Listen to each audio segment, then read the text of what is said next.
به چالش 365 روز برنامه نویسی فرانت اند خوش اومدید. رسیدیم به روز 12 چالش برنامه نویسیمون. بریم سراغ آموزشمون.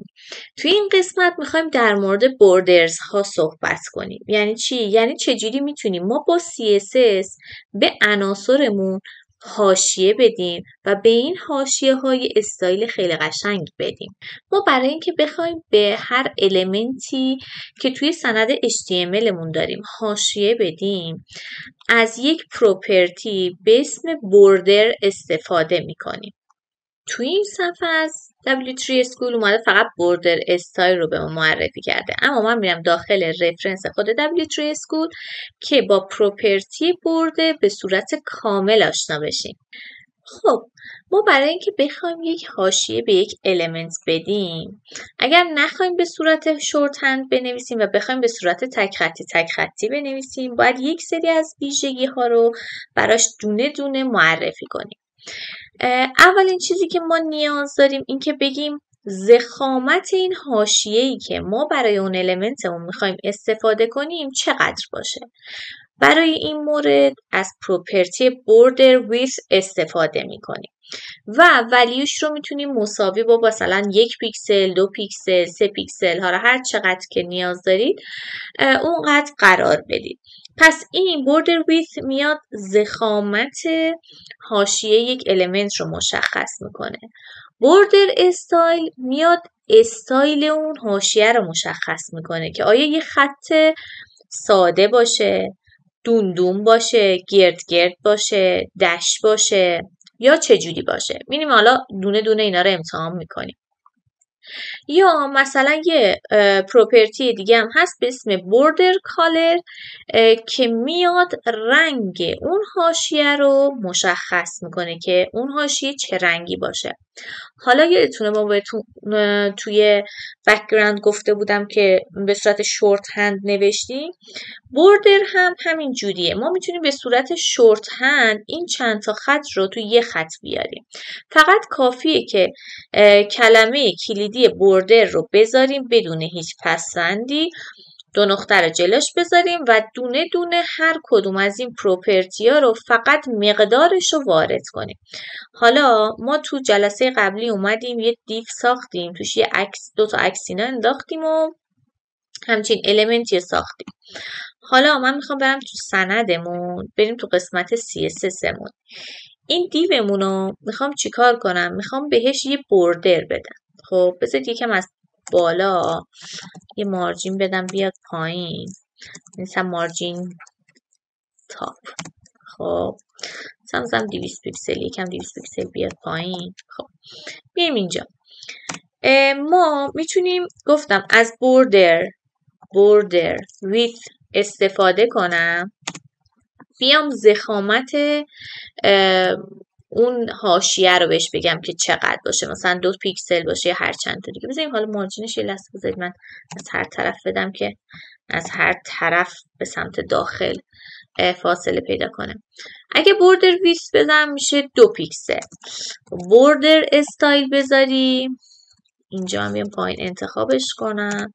میتونیم مثلا بگیم بذارین اولین حالتش رو خب همون سالید بذارم به صورت خط باشه و بعدیش هم چی بود؟ border color.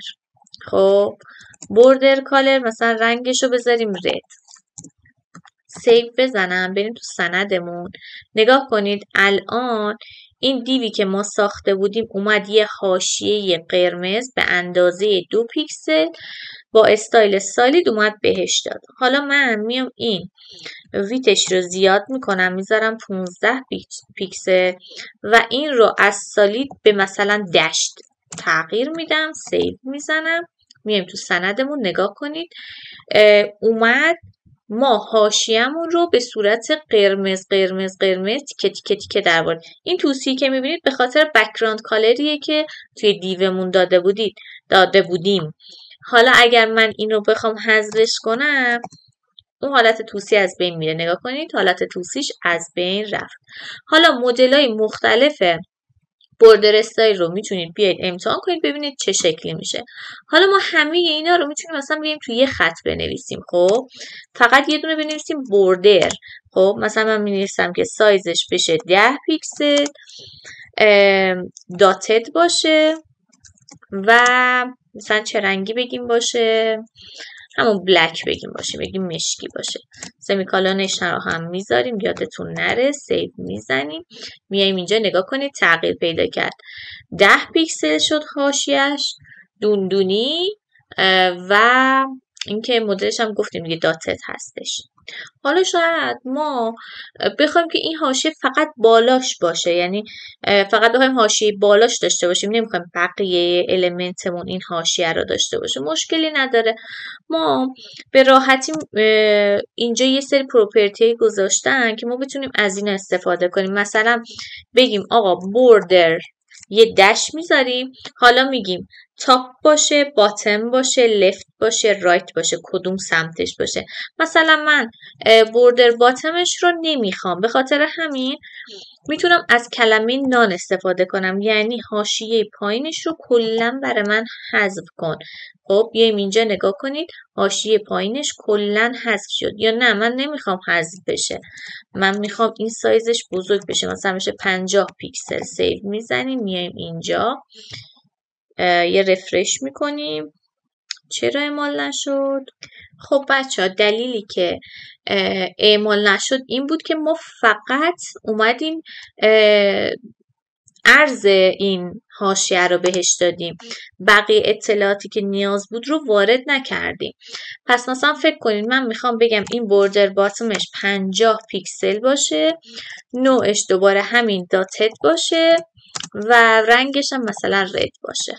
سیو میزنیم، میایم اینجا یه رفرش میکنیم، ببینید اینجا اون حاشیه‌ای که ما خواسته بودیم اینجا وارد شده. حالا یه پروپرتی دیگه ای هم داریم برای حاشیه به اسم بوردر رادیوس. این میاد چیکار میکنه؟ میاد گوشه های حاشیه ما رو گردشون میکنه.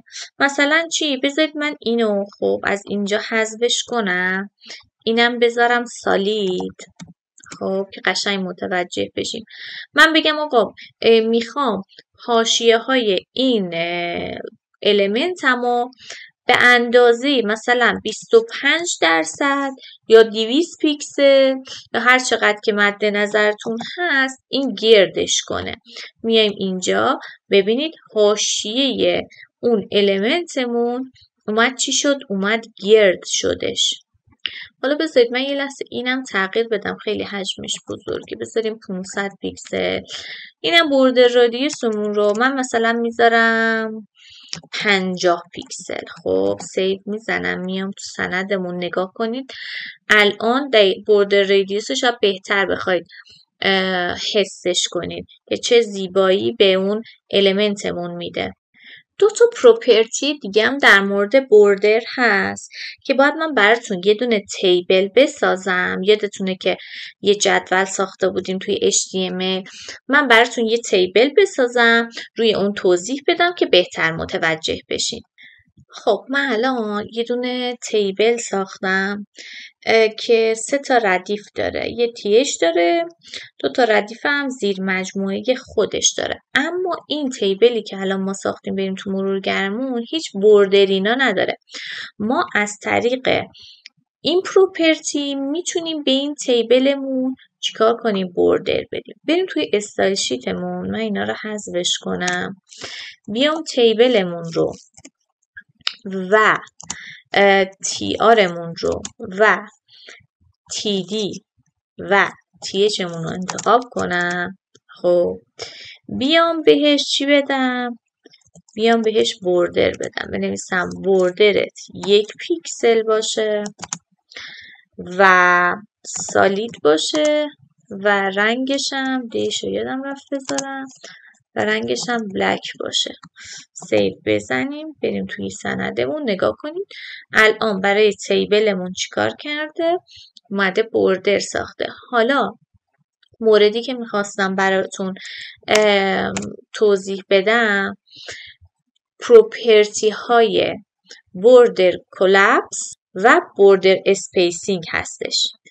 ببینید اگر ما به المنت تیبلمون خب بیایم پروپرتی بوردر خب کلپس رو بدیم و اگر اینو بذاریم کلپس سیف بزنیم بریم توی سندمون نگاه کنید اومده بوردر خود سلول رو با بوردر خود تیبل رو یکی کرده دیگه، اجازه نداده که دو تا بوردر وجود داشته باشه. اگه کلپس هم نذاریم بذاریم سپریت، خب این چی کار میکنه؟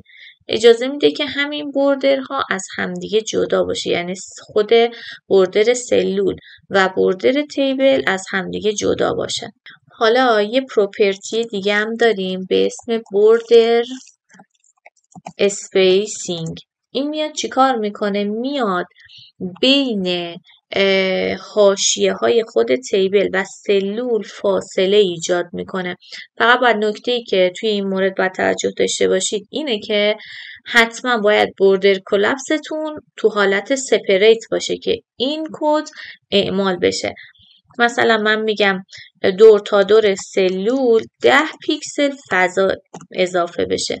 حالا که سیو زدیم ببینید دور تا دور سلول 10 پیکسل اضافه بشه. شاید شما بخواید به مثلا محور x ها یه فاصله بدید، تو محور y ها یه فاصله دیگه بدید به اون سلول، یعنی از بالا پایین یه فاصله داشته باشه، از چپ و راست یه فاصله دیگه داشته باشه. اولی تو به اندازه چپ و راست اون سلول اشاره میکنه. اگر ما دومین عدد رو وارد کنیم به فضای بالا و پایین سلول اشاره میکنه. من این رو سیو میزنم، بریم ببینیم توی مرورگرمون چه شکلی میشه. نگاه کنید الان 10 پیکسل از چپ و راست فاصله داد، از بالا و پایین اسپیسینگش رو چقدر قرار داد؟ 50 پیکسل. حالا یه چیز جالب بهتون بگم. الان نگاه کنیم ما المنت هایی که میسازیم تقریبا 4 تا وجه دارد، یعنی 4 تا مقدار هم میتونن از پروپرتی ما یا از ما دریافت کنم. مثلا منظور من چیه؟ ببینید ما وقتی مثلا یه المنتی داریم که مربعه، خب 4 تا وجه داره دیگه، بالا پایین چپ راست. حالا مثلا فکر کنید ما الان اینجا بوردر ساختیم برای این تیبلمون، ولی ما میخوایم چیکار کنیم؟ میخوایم که مثلا این عرض بوردرمون تو همه جای اون المنتی که داریم یکی نباشه. مثلا میذاریم بوردر ویدث، حالا میخوایم که هر 4 طرفش یه ضخامتی مثلا داشته باشه. ببینید برای هر پروپرتی که بتونه 4 تا وجه داشته باشه، بتونه 4 تا مقدار رو در خودش قرار بده، میتونیم این کار رو انجام بدیم. یعنی چند تا مثال دیگه هم میزنم. مثلا میخوایم تیبلمون قسمت آپش بشه 2 پیکسل، خب اولین مقدار میره حاشیه بالایی رو انتخاب میکنه، مقدار بعدی میاد سمت راست اون المنت رو انتخاب میکنه، مقدار بعدی میاد حاشیه پایین رو انتخاب میکنه و مقدار بعدی میاد حاشیه سمت چپ رو انتخاب میکنه. حالا اینجا هم بوردر استایل رو، خب برای بوردر استایل مثلا میتونیم 4 تا بدیم دیگه، 4 تا وجه داریم، میتونیم 4 تا مدل بهش بدیم. مثلا بالاش باشه داتد، پایینش باشه همین دابل، بالاش باشه داتد، سمت راستش باشه دابل، پایینش باشه سالید و سمت چپش هم بذاریم سالید همین. و مثلا حالا رنگم بدیم بهش، مثلا بخوام رنگشو میخوام بذارم آبی. خب سیو میزنم و میایم توی این سندمون. ببینید دقیقاً بر اساس اون CSSی که ما توی استایل شیتمون دادیم همون ظاهر رو الان تیبلمون و سلول هامون به خودش گرفته. خود W3 School اومده یک سری پروپرتیش رو هم دوباره اینجا لیست کرده که همونها، فقط چه تفاوتی داره. مثلا نگاه کنید اومده با دیتیل تر رفته انتخاب کرده، یعنی اومده با جزئیات تر اون چیزی رو که ما میخوایم تغییر بدیم و انتخاب کرده. مثلا اینجا اومد چی گفته؟ گفته حاشیه پایینی رنگش رو میخوام تغییر بدم، حاشیه پایینی استایلش رو میخوام تغییر بدم. یعنی ببینید شما مستقیما میرید اون چیزی که میخواید رو هم میتونید تغییر بدید. اینجا براتون قشنگ توی رفرنس نوشته که میتونید بیاید مشاهده کنید و ولی صورت کلیش رو من کاملا بهتون توضیح دادم. بریم در مورد پروپرتی مارجین با هم صحبت کنیم. مارجین یعنی چی؟ ببینید مارجین به فاصله بیرونی یک عنصر میگن. حالا منظورمون چیه؟ یعنی اینکه الان این المنتی که اینو داریم چقدر فاصله خارجی داشته باشه با عناصر دیگه. خب ما این رو با پروپرتی مارجین مشخص میکنیم. اگر ما فقط یه دونه پروپرتی مارجین رو بنویسیم، نه مثل این پایینه، یعنی هیچ پسوندی نداشته باشه، میاد تمام حاشیه خارجی یک المنت رو هر 4 وجهش رو انتخاب میکنه. اگر نه ما خواستیم فقط بالا یا پایین یا چپ و راستش رو فقط انتخاب کنیم، برای هر کدوم از اینا هم یه پروپرتی جدا نوشتن. اگر ما مارجین تاپ رو بنویسیم حاشیه خارجی بالای المنت رو انتخاب میکنه. اگر مارجین رایت بنویسیم سمت راستش. اگر مارجین باتم بنویسیم حاشیه خارجی پایین رو انتخاب میکنه و مارجین لفت حاشیه خارجی سمت چپ رو انتخاب میکنه. خب ما بریم تو سندمون. مثلا من بیام یه تیبل دیگه هم بسازم. خب عین همونی که نوشتیم. بریم تو سندم ببینیم چه شکلی میشه. الان نگاه کنید این دوتا المان خب به هم دیگه چسبیدن. من میخوام از قسمت بالا بیام یه حاشیه بدم به هر کدوم، حاشیه خارجی بدم که از هم دیگه فاصله بگیرن. بیایم توی CSS مون مثلا به همین تیبلمون، تگ تیبلمون میام یه مارجین بهش میدم، مارجین دور تا دوری. میخوام کل حاشیه خارجیش رو هدف قرار بدم. مثلا بگم 50 پیکسل حاشیه خارجی داشته باشی، فضا داشته باشی. میایم اینجا نگاه کنید دور تا دور اومد یه حاشیه 50 پیکسلی به خودش گرفت، حاشیه خارجی 50 پیکسلی به خودش گرفت. حالا یه مسئله دیگه ای هم بهتون بگم. اگر ما به یک المنتی بیایم مارجینش رو اوتو بدیم، میاد چیکار میکنه؟ میاد اون المنتی رو که ما بهش مارجین اوتو دادیم میاد به صورت خودکار اون المنت رو در سطح افقی در مرکز قرار میده. من اینو سیو میزنم، میریم توی صفحه مرورگرمون. نگاه کنید اومد به صورت افقی این المنت هایی که ما بهش مارجینش رو اوتو دادیم در مرکز صفحه قرار داد. بریم سراغ پدینگ. پدینگ چیه؟ ببینید پدینگ به فاصله داخلی یک المنت رو میگن. مثلا چی؟ مثلا مثل این الان باکسی که دارید اینجا میبینید. ببینید مثلا ما یه نوشته داریم. خب یه نوشته نوشتیم، بعد به اون نوشتمون اومدیم یه بوردر دادیم، یا به اون تکستی که مثلا این المنت متنی که مثلا اومدیم توی دیو نوشتیم میخوایم یه فاصله بدیم، از داخل فاصله بگیره، یعنی حاشیه خارجی نمیخوایم بدیم. بذارید برم مثال بزنم که بهتر متوجه بشیم. من میام توی این ایندکسمون، من میام اینا رو حذف کنم. خب میام یه دونه چی باز میکنم؟ میام یه تگ مثلا هم H1 باز میکنم و میام یه متن دوش مینویسم، چالش 165 روزه. خب حالا این H1 من اگر بریم توی صفحه نگاه کنیم خب به صورت ساده است. من به همین H1 هم میتونم از طریق CSS بیام چیکار کنم؟ یه بوردر بدم. مثلا اینو من عوضش میکنم، میذارم H1 فارسی نوشت، میذارم H1 مون رو انتخاب کنه. بیاد همچین استایلی رو، همچین بوردری رو بهش بده. میریم اینجا نگاه کنید به همون نوشتم و اومد یه دونه بوردر دادش. حالا من میخوام چیکار کنم؟ میخوام این چالش 365 روزه از این حاشیه‌ای که خودش داره از سمت داخل بهش یه فضایی ایجاد بشه، از داخل اون فضای بزرگ بشه. برای اینکه بخوایم این کارو کنیم میریم چیکار میکنیم؟ میریم یه پدینگ بهش میدیم. حالا پدینگمون هم هر جور به هر اندازه که بخوایم میتونیم انتخاب کنیم. مثلا من میگم که 200 پیکسل بود. 200 پیکسل یکم زیاده. 50 پیکسل میگم باشه. سیو میزنم. میرم توی سندم نگاه کنید. اومد از قسمت داخل فاصله دادش به اون المنت.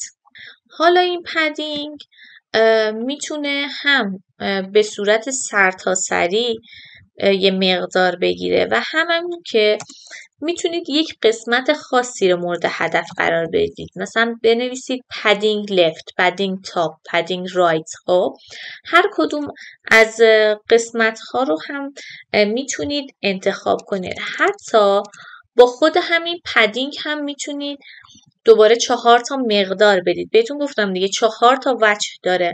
پس میتونیم 4 تا مقدار به این پروپرتی پدینگ بدیم. الان مثلا من میگم بالاش باشه 50 پیکسل، از سمت راست مثلا بهش 20 پیکسل بده پدینگ، پایینش بده 10 پیکسل، سمت چپش بده 150 پیکسل. خب سیو میزنم، میرم توی سندم نگاه کنید دقیقاً اندازاش به اندازه مقداری که ما دادیم به پدینگ تغییر پیدا کرد. پروپرتی بعدی که میخوایم در موردش صحبت کنیم عرض و ارتفاع دادن به یک المنته. ما چجوری میتونیم عرض یک المنت و ارتفاع یک المنت رو مشخص کنیم؟ برای این مورد قبلا هم بهتون یه اشاره کرده بودم توی HTML که گفته بودیم یه اتریبیوتی به اسم width و height داریم. خب توی CSS هم دقیقا همین جوریه. ما یه اتریبیوت به اسم width و به اسم height داریم. با این عرض رو مشخص میکنیم، با این ارتفاع رو مشخص میکنیم. حالا میتونیم عرض و ارتفاع رو هم پیکسل بدیم، هم درصد بدیم یا مقادیر دیگه. حالا در مورد مقدارها در CSS با هم دیگه صحبت میکنیم. حالا بریم توی این سندمون. الان من همین اچی که دادم مثلا میخوام عرضش بشه 300 پیکسل، خب ارتفاعش بشه 200 پیکسل. ببینم این اعمال میکنه. آره اوکی کردش. اومد به تگ h1مون یه عرض 300 پیکسل بله داده بودیم و یه ارتفاع 200 پیکسل داده به علاوه پدینگی که ما بهش داده بودیم. ببینید ما توی صفحه مرورگرمون یه جایی داریم به اسم اینسپکت. خب ببینید دکمه سمت راست موستون رو که بزنید بیاید پایین یه دونه گزینه است به اسم اینسپکت. اینو که بزنید این قسمت باز میشه. خب توی این قسمت ما میتونیم یک سری اطلاعات رو ببینیم. ببینید ما تو تب المنت توی این قسمت میتونیم تمام عناصر HTMLی که برای یک صفحه وبسایت نوشته شده رو اینجا ببینیم و این قسمت که نوشته استایل میتونیم کدهای CSSی که برای اون صفحه وب بازم نوشته شده رو مشاهده کنیم. حالا ببینید این علامت رو که علامت فلش داره اگر روش کلیک کنیم و هر المنتی رو که موسمون رو بیاریم روش اون رو انتخاب میکنه. من میخوام این المنت رو انتخاب کنم و بیایم اینجا. میرم تو قسمت استایل، میرم تو قسمت کامپیوتر. اینجا یک سری چیزها اطلاعات رو اینجا میبینیم. اینجا این قسمت وسطی اومده اندازه خود اون المنت رو نوشته، همون 300 در 200 پیکسلی که ما برای این المنت مشخص کرده بودیم. بعدش میاد پدینگی رو که ما به اون المنت داده بودیم رو مشخص میکنه که گفته که ما از هر طرف چقدر پدینگ دادیم به این المنت. بعدی چیه؟ بعدی میاد بوردری که ما برای این المنت اختصاص دیده بودیم رو مینویسه مقدارش رو. مثلا گفته از بالا 2 پیکسل دادیم، از این قسمت 4.8 پیکسل دادیم، پایین 10 پیکسله و سمت چپ 20 پیکسله و همینطور مارجین ها رو هم از بالا پایین حساب کرده و به ما اندازه دقیق اون المنتمون رو اینجا نشون داده. حالا ما با این قسمت خیلی کار داریم، بهتون آموزشاشو حتما میدم. من اینو ضبط‌تر میکنم، بریم سراغ بقیه آموزش ها. حالا تو width و height چند تا پروپرتی دیگه ای هم داریم که خیلی مهمه. مثل چی؟ مثل max width، min width یا max height یا min height. خب میاد چیکار میکنه؟ میاد حداکثر عرض و min width میاد حداقل عرض یک المنت رو مشخص میکنه و همینطور max height و min height میاد حد اکثر و حداقل ارتفاع یک المنت رو مشخص میکنه که ما از این مقادیرها توی ریسپانسیو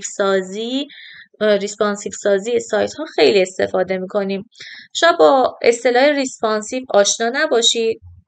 ببینید ریسپانسیو یعنی چی؟ یعنی اینکه ما وقتی یک سایتی رو توی گوشی باز میکنیم هم طراحی قشنگی داشته باشه، هم وقتی اون سایت رو روی یک صفحه اسکرین مثلا لپتاپی چیزی مشاهده میکنیم، تبلتی نگاه میکنیم، هم چینش اون المنت ها قشنگ باشه، به هم دیگه نخوره. مثلا ببینید من بیام یه اینسپکت از تو W3 School بگیرم ببینم میتونم قشنگ توضیح بدم بهتون یا نه. این علامت رو میزنم، از اینجا میام تب ریسپانسیو رو انتخاب میکنم.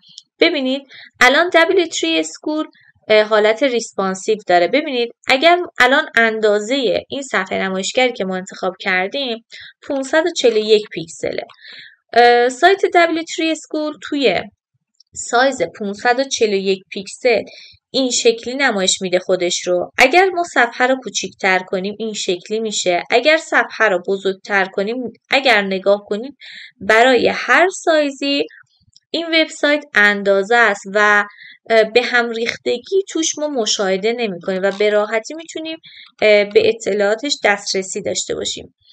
به دیزاینی که